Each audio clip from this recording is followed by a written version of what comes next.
Hi friends, आज हम आधुनिक भारत के इतिहास का एक बहुत ही महत्वपूर्ण टॉपिक का नाम है हमारे दिल्ली दरबार, जो हमारे 1911 में आयोजित किया गया था। इसके बारे में काफी डिटेल से चर्चा करेंगे। आप हमारे साथ बने रहिए ताकि आपको इसके बारे में जानकारी हो सके।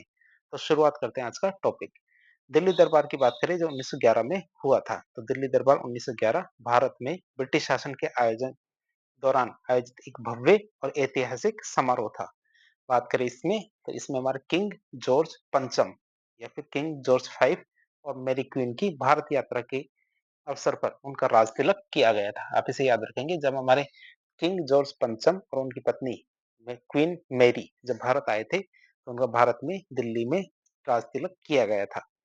बात करें दरबार की, तो ये दरबार 12 दिसंबर 1911 को दिल्ली में आयोजित किया गया था और इसे ब्रिटिश शासन के सबसे महत्वपूर्ण आयोजनों में से एक माना जाता है।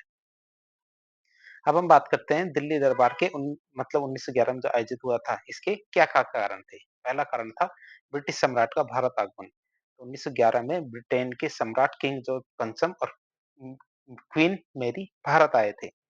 भारत में ब्रिटिश साम्राज्य की शक्ति और भव्यता दिखाने के लिए यह दरबार आयोजित किया गया था कि ब्रिटिश साम्राज्य की शक्ति क्या चीज़ है।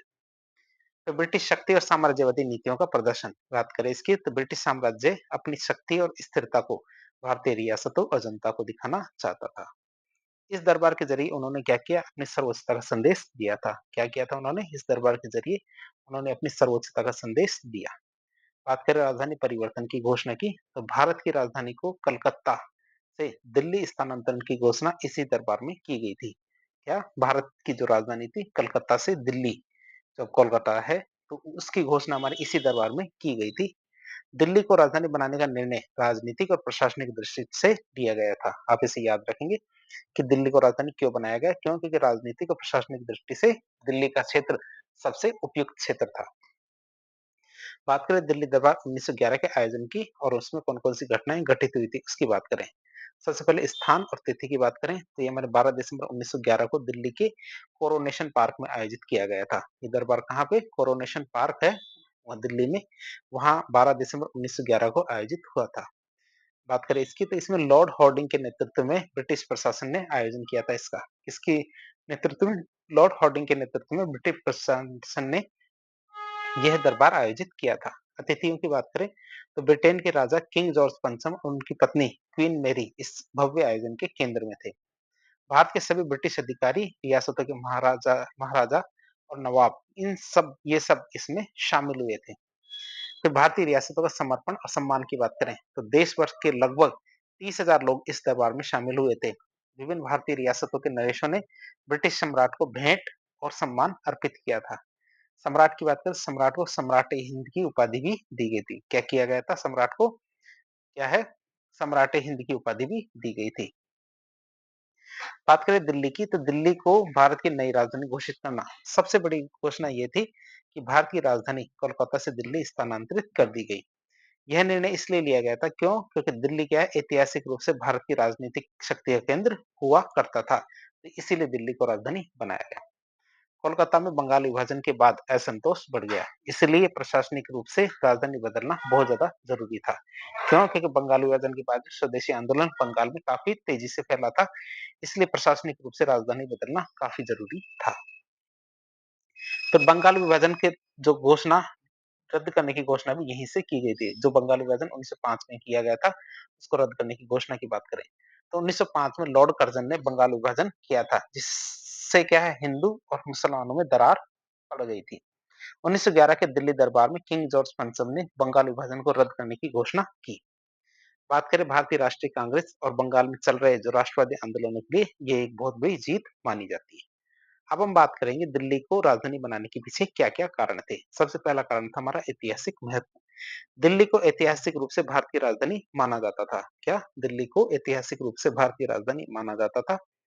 मुगलों और अन्य शासकों ने इसे सत्ता का केंद्र बनाया था। भौगोलिक स्थिति की बात करें, तो दिल्ली भारत के केंद्र में थी, जिससे क्या है, प्रशासनिक नियंत्रण करना बहुत ही आसान हो जाता था।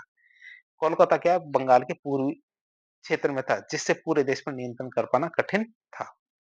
राजनीतिक रणनीति की बात करें, तो बंगाल विभाजन से बंगाल में आंदोलन तेज हो गया था। इसीलिए क्या, ब्रिटिश सरकार ने स्थिति को शांत करने के लिए यह निर्णय लिया था। दिल्ली में क्या था, ब्रिटिश सत्ता की स्थिरता को बनाए रखना बहुत आसान था। इसीलिए दिल्ली से कलकत्ता से दिल्ली को राजधानी स्थानांतरित की गई। बात करें दिल्ली दरबार 1911 के प्रभाव क्या-क्या पड़े? पहला भारतीय राजनीति पर क्या प्रभाव पड़ा? पहला प्रभाव आता है हमारा विभाजन की वापसी से। बंगाल विभाजन की वापसी से राष्ट्रवादी को बहुत ज़्यादा उत्साह मिलता है। ब्रिटिश सरकार ने भी दिखा दिया कि वे जनता की राय को ध्यान में रखते हैं। बात करें भारतीय राष्ट्रीय आंदोलन की नई दिशा मिली, मतलब बंगाल विभाजन के रद्द होने के बावजूद ब्रिटिश सरकार के प्रति अविश्वास कम नहीं हुआ। बात करें भारतीय राष्ट्रीय कांग्रेस ने 1911 के बाद स्वशासन की मांग को और भी तेज कर दिया था। क्या हुआ? जो हमारे बंगाल 1911 के बाद में स्वशासन की मांग को और तेज कर दिया, उन्हें लगा कि हम और मांगे मनवा सकते हैं। बात करें दिल्ली के विकास की, तो राजधानी बनने के बाद दिल्ली का तेजी से विकास किया गया। ब्रिटिश सरकार ने दिल्ली के निर्माण की योजना बनाई, जिसे 1931 में आधिकारिक रूप से उद्घाटन कर दिया गया था। एडविन लुटियंस और हर्बर्ट बेकर ने नई दिल्ली के निर्माण की रूपरेखा तैयार की थी। किसने? एडविन लुटियंस और हर्बर्ट बेकर ने क्या किया था? नई दिल्ली के निर्माण की रूपरेखा तैयार की थी। फिर बात करें ब्रिटिश राज की शक्ति का प्रदर्शन, तो ब्रिटिश सरकार ने दिखाया कि भारतीय रियासतों और शासकों को अपने नियंत्रण में रख सकते हैं। ये चीज इस दरबार के जरिए दिखाया गया। भारतीय राजाओं नवाबों ने भी क्या किया? ब्रिटिश सरकार सम्राट के प्रति अपनी वफादारी प्रदर्शित की थी। निष्कर्ष के रूप में देखें तो दिल्ली दरबार 1911 में जो आयोजित हुआ था, यह ब्रिटिश शासन की शक्ति और वैभव को दर्शाने के लिए आयोजित किया गया था। ये किस लिए आयोजित किया गया था? एक तो ब्रिटिश शासन की शक्ति को और वैभव को दर्शाने के लिए आयोजित किया गया था। इस दरबार में क्या था? भारत की राजधानी कोलकाता से दिल्ली स्थानांतरित करने, साथ ही साथ बंगाल विभाजन को रद्द करने की घोषणा की गई थी। इसने भारतीय राजनीति पर बहुत गहरा प्रभाव डाला और राष्ट्रवाद को एक नई दिशा दी। हालांकि बात करें तो ये ब्रिटिश सरकार की फूट डालो राज करो की नीति का ही एक हिस्सा था, जिसने क्या किया? भारतीय स्वतंत्रता संग्राम को और अधिक सशक्त बना दिया। अब जो दरबार थे, दरबार के मुख्य बिंदुओं की बात करें तो 12 दिसंबर 1911 को दिल्ली दरबार का आयोजन किया गया। किंग जॉर्ज पंचम और मैरी क्वीन ने इसमें भाग लिया था। दिल्ली को भारत की नई राजधानी घोषित किया गया। बंगाल विभाजन 1905 को रद्द करने की घोषणा हुई। दिल्ली का तेजी से विकास हुआ और नई दिल्ली की स्थापना होती है। इसके दौरान क्या होता है? दिल्ली का तेजी से विकास होता है, नई दिल्ली की स्थापना होती है। ब्रिटिश सम्राट जो हमारे किंग जॉर्ज पंचम थे और उनकी रानी मैरी के भारत आने पर बॉम्बे में गेटवे ऑफ इंडिया को बनाया गया था। आप इसे भी याद रखेंगे, गेटवे ऑफ इंडिया को कब बनाया गया? जब हमारे जो ब्रिटिश सम्राट आए थे, किंग जॉर्ज पंचम और उनकी रानी मैरी जब भारत आए थे, तो वो कहाँ आए थे? सबसे पहले मुंबई आए थे, इसीलिए वहां पे गेटवे ऑफ इंडिया का निर्माण किया गया था। तो इस प्रकार क्या है, दिल्ली दरबार 1911 भारतीय इतिहास की एक बहुत ही महत्वपूर्ण घटना थी, जिसने स्वतंत्रता संग्राम की दिशा को प्रभावित किया और भारतीय प्रशासन को एक नई संरचना प्रदान की थी। तो इस प्रकार हमने एक आधुनिक भारत के इतिहास का एक बहुत ही महत्वपूर्ण टॉपिक देखा। इस प्रकार के इन्फॉर्मेटिव वीडियो देखने के लिए हमारे चैनल से जुड़े। वीडियो पसंद आता है तो वीडियो को लाइक करें, चैनल को सब्सक्राइब करें, अपने दोस्तों के साथ शेयर करें। धन्यवाद।